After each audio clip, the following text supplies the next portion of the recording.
سرکار امام زمانہ علیہ الصلوۃ والسلام کی ولادت بعد سعادت آپ لوگوں کو بہت بہت مبارک ہو۔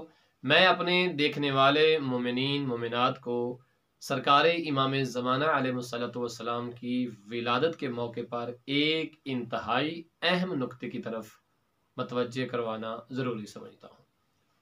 جس امام کی ولادت پر ہم نے پوری دنیا میں ان کی ولادت کے اعتبار سے کیک کاٹے، جشنوں کا اہتمام کیا، نہ جانے کس کس طرح کی چراغاں کیے گئے، اور امام کے استقبال کے لیے امام کے ظہور کی دعاؤں کا سلسلہ بھی جاری رہا۔ لیکن ان تمام صورتوں کے ساتھ ساتھ ایک اہم صورت جو دیکھنے میں آئی اور تاریخ نے بھی بتلائی، وہ یہ ہے کہ آپ کے اور جو میرے مولا ہیں امام زمانہ علیہ السلام، آپ کا ایک ایسا لقب ہے کہ جسے دو طریقوں سے پڑھا جاتا ہے۔ آپ کے اور میرے بارہویں امام کو امام المنتظر کہتے ہیں، اور اسی امام کو امام المنتظر بھی کہتے ہیں۔ یعنی کیا فرق ہوگا منتظر میں اور منتظر میں؟ یاد رہے کہ اگر آپ کہتے ہیں کہ امام المنتظر تو اس کا مطلب کیا ہوگا، اور جب آپ کہتے ہیں امام المنتظر تو اس کا مطلب کیا ہوگا۔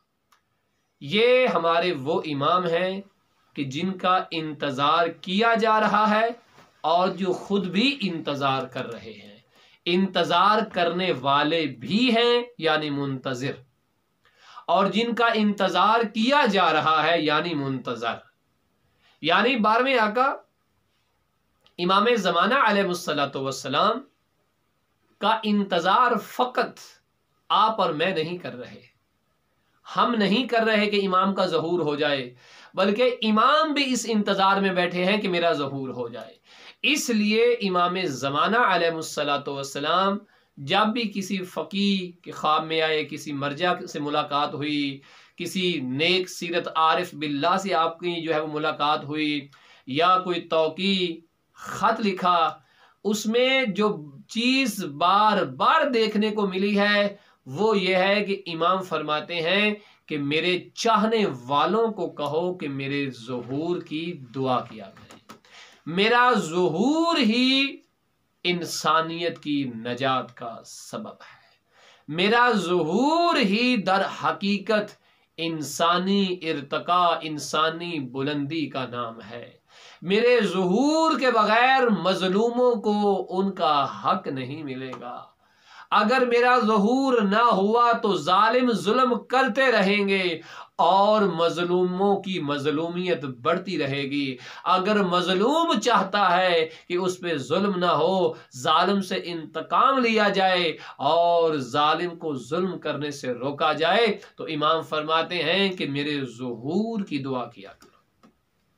اس اعتبار سے امام بھی انتظار کر رہے ہیں اور ہم بھی انتظار کر رہے ہیں، اور انتظار کا ہرگز مطلب یہ نہیں ہے کہ ہم یہ سمجھیں کہ یا مولا امام کو بھیجئے، اے مولا اے پروردگار ہمارے امام کے ظہور میں تعجیل فرما دے۔ فقط یہ نہیں، بلکہ اس سے آگے بڑھیے، امام کے ظہور کی راہیں بھی ہموار کیجئے۔ روایات بتاتی ہیں، امام صادق آل محمد علیہ السلام فرماتے ہیں کہ جس نے ہمارے 12ویں بیٹے کے لیے ایک تیر جمع کیا ہے، اگر ایک تیر بھی جمع کر سکتے ہو تو ہمارے 12ویں بیٹے کے ظہور کی راہیں ہموار کرنے کے لیے ایک تیر بھی جمع کرو۔ تمہارا ایک تیر جمع کرنا تمہاری عمر کو اتنا طولانی کر دے گا کہ آپ امام زمانہ کے اصحاب، امام زمانہ کے اوان و انصار میں شامل ہو جائیں گے۔ لہٰذا ہمیں کوئی ایک ایسا کام دن میں ضرور کرنا چاہیے جس سے ہمیں یہ محسوس ہو یہ امام کے ظہور کی راہ ہموار کرنے کے لیے میں انجام دے رہا ہوں۔